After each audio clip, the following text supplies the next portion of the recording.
তোমাকে আমি ভালোবেসেছিলাম, তুমিও হয়তো আমাকে ভালোবেসেছিলে, কিন্তু দেখো, তুমি আমাকে ছাড়া পৃথিবীর সকল নারীকে মূল্যায়ন দিয়েছ, মর্যাদা দিয়েছ, তাদের নিজ স্থানে রেখেছ, কেবলমাত্র আমি ছাড়া। এটাকে আমি আফসোস বা দুঃখ এভাবে নিচ্ছি না, আমি নিজের ব্যর্থতা সহিতই নিচ্ছি, কারণ এটা তো আল্লাহ প্রদত্ত, তাই না? আমার সাথে তো তোমার আর রক্তের সম্পর্ক নাই, যা আছে সেটা আত্মার সম্পর্ক। এই যে তোমার আমার বিচ্ছেদ হয়ে গেলে বা আমি মারা গেলে এই আত্মার সম্পর্কটাও থাকবে না,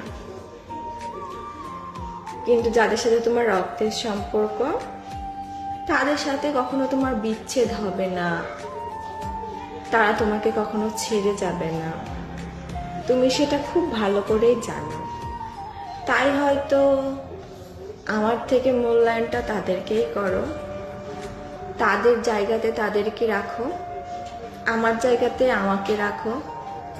এই যেমন পর পর, আসলেই তো আমি পরই, তাই না?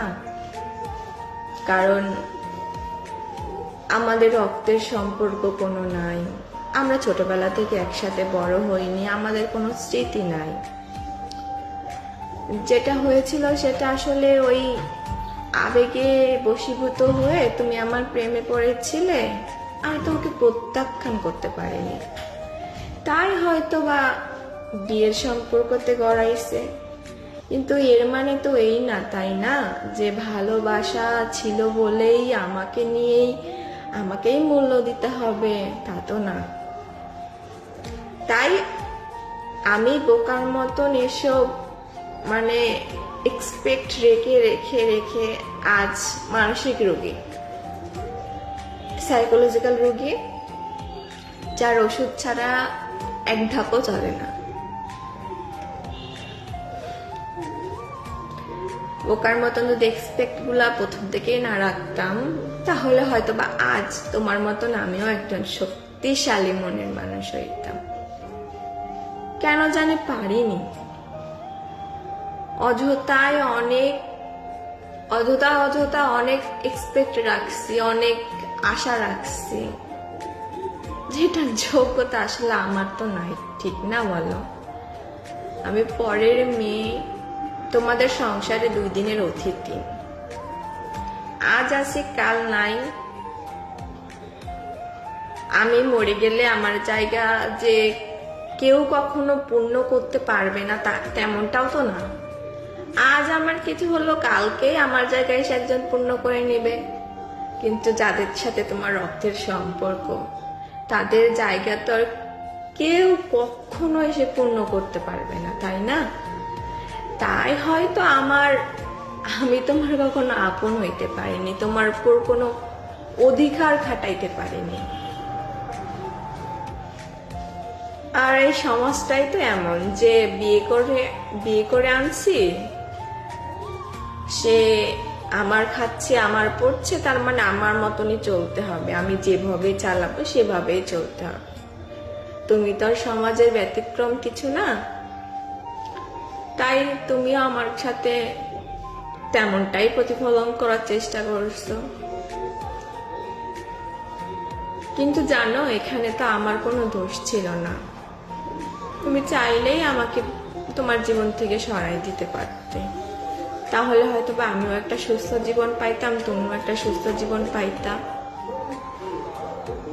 একসাথে থাকার পর কেউই তো ভালো নাই, কেউ কোনো দিক দিয়েই ভালো নাই, না আমি আছি না তুমি আছো।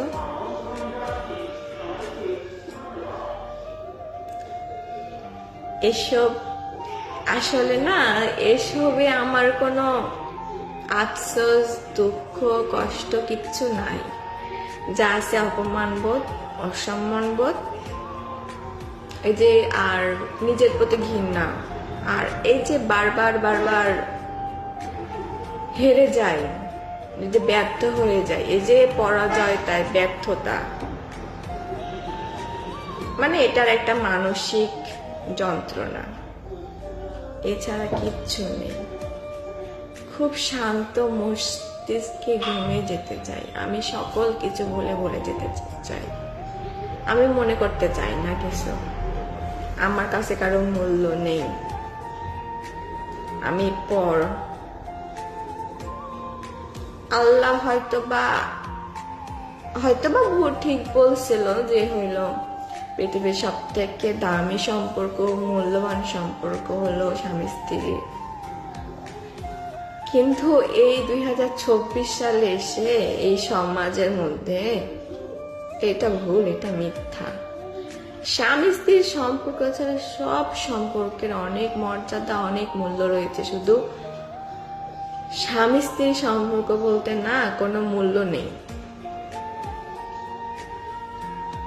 মেনে নিয়েছি, মানতে শিখে গেছি, ভালো আছি। শুধু শুধু আমার কষ্টটা আমি নিজেকে সামলাইতে চাই। তোমাদের কথাগুলোতে যখন আমার কান্নাটা গলাতে বসে যায়, চেপে যায়, যখন আমি কান্নাটা চোখ দিয়ে বের হতে পারে না, গলাতে যে আটকে যায়, সে কাটাটা না বুক এবং গলাতে দুইটাতেই অনেক খোঁচা মারে। মনে হয় চোখ দিয়ে যদি অঝরে পানি পড়তো তাহলে হয়তো বা গলার আটকে যাওয়া কান্নাটা, কষ্টটা কমে যাইতো। ভালো আছি, অনেক ভালো আছি। তোমার সাথে দেখা না হইলে আমি হয়তোবা পৃথিবী সম্পর্কে, রক্ত সম্পর্কে এত কিছু জানতামই না। যদি জানতাম তাহলে হয়তোবা নিজের মা বাবাকে ফেলে, নিজের রক্তের সবাইকে ফেলে তোমার হাত ধরতাম না, সত্যিই ধরতাম না। তুমি যেমন তোমার রক্তের সম্পর্কের হাতটা ধরে তুমি আমাকে ছেড়ে দিবে যে কোনো সময়ে, মানে কোনো কারণ ছাড়াই। আমি তো পারি নাই। আমি যখন আমার রক্তের সম্পর্কের মূল্য দিতে পারিনি, তুমি কেন আমার মূল্য দিবে, তাই না? যা হচ্ছে আমার সাথে বেশ হচ্ছে, প্রাপ্য আমি এটার আমি প্রাপ্য। বারবার একটি কথা বলছে তার স্বামীকে যে আমি মৃত্যুর পরে, হ্যাঁ, তুমি যখন বিয়ে করবা অন্য মেয়েকে, তখন দেখো আমার মতো তুমি তাকে এরকম অবহেলা করিও না, তাকে সময় দিও, ঠিক আছে? তো সময় দেওয়ার কথাটা যে আসছে, এখান থেকে কিন্তু একটা ইম্পর্টেন্ট বিষয় আছে যে হয়তো তার স্বামী তাকে সময় দিত না, বা যে পরিমাণ সময় তাকে দেওয়ার উচিত ছিল সেটা দেয় নাই, যে রেসপেক্টটা তাকে করা উচিত ছিল সেটা করে নাই। এরকম কিছু বিষয় অবশ্যই আছে, যে অবহেলার যে একটা বিষয়, যে আমরা মানুষকে যখন অবহেলা করি তখন এই বিষয়গুলো কিন্তু অনেক কিছু কিছু মানুষ আছে আসলে পৃথিবীতে, তারা এটা সহজভাবে নেয় না।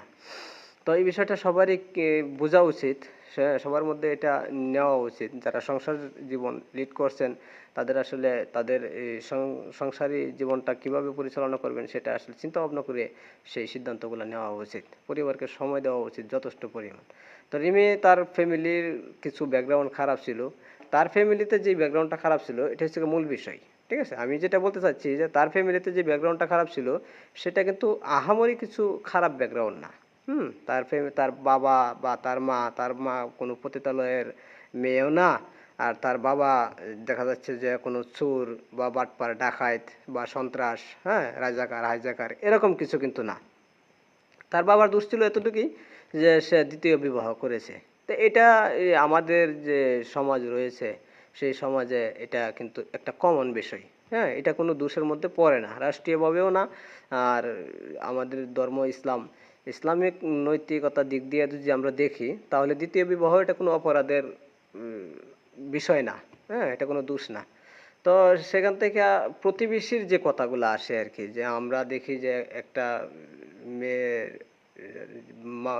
বাবা পিতা যখন দ্বিতীয় বিবাহ করে তখন ওই মেয়েটা যখন স্বামীর ঘরে যায় তখন তার স্বামীর ফ্যামিলির যারা রয়ে থাকে, আত্মীয় স্বজন, হ্যাঁ, ভাবি আছে বা প্রতিবেশী যারা আছে, তারা এটা প্রায় সময় বলে যে তোমার বাবা বিবাহ করে লাইছে আরেক মেয়েরে, হ্যাঁ, তোর মা ভালো হইলে কি আর তোর মায়ের রাইকে আরেক ছেলেরে বিয়ে করতো, যেটা মানে গ্রামের ভাষায় যেরকম ভাবে বলে আর কি। এটা সচরাচর সিস্টেমটা এরকমই হয়ে থাকে, ঠিক আছে? বলে তোর মা তো খারাপ, তোর মা খারাপ, তাহলে তুই খারাপের ঘর থেকে আর ভালো হয়, তুইও তো খারাপ। এরকম কিন্তু প্রতিবেশীরা বলে, বিশেষ করে শ্বশুর শাশুড়ি ননদ যারা থাকে, ভাবিরা থাকে, তাদের আসলে এই শিক্ষাটা নেওয়া উচিত। কারণ মানুষকে কখনো অবমূল্যায়ন করা উচিত না।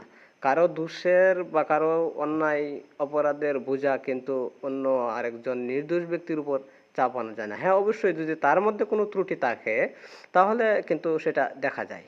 হ্যাঁ, তো এই প্রথম লাইভের ভিডিওটা করার আগে আমরা যেটা বর্তমানে পেয়েছি, এটার আগে কিন্তু আরেকটা ভিডিও রিমি দিয়ে গেছিল, আরেকটা সিগন্যাল আমাদেরকে দিয়ে গেছিল। আসুন আমরা সেটাও শুনবো ইনশাল্লাহ। আমাদের এই ভিডিওতে আপনারা পাবেন শেষের দিক দিয়ে। তো আশা করি সেটা আপনারা ধৈর্য সহকারে দেখবেন। হ্যাঁ,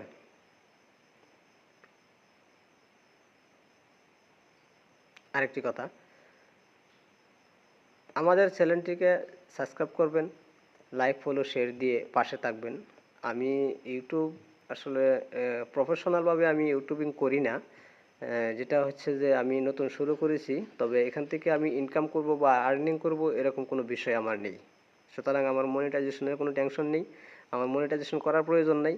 যদি মনে করেন আমার কথাগুলো ঠিক ভালো লাগে, আমি যে কথাগুলো বলি সেই কথাগুলো যদি মানে শোনার মতো হয়, তাহলে আপনারা সময় দিয়ে শুনবেন। আর যদি ভালো না লাগে তাহলে ডিসলাইক বাটন চাপ দেন। যারা সাবস্ক্রাইব করবেন বা করেছেন, চাইলে সাবস্ক্রাইব উঠে নিতে পারেন, সমস্যা নেই। কারণ আমার পেজের মনিটাইজেশনের কোনো প্রয়োজন নেই। এই ধরনের চিন্তা ভাবনা নিয়ে আমি ইউটিউবে আসি নাই। সুতরাং আমি ইউটিউবে এসেছি মানুষকে ভালো কিছু বলার জন্য, এতটুকুই।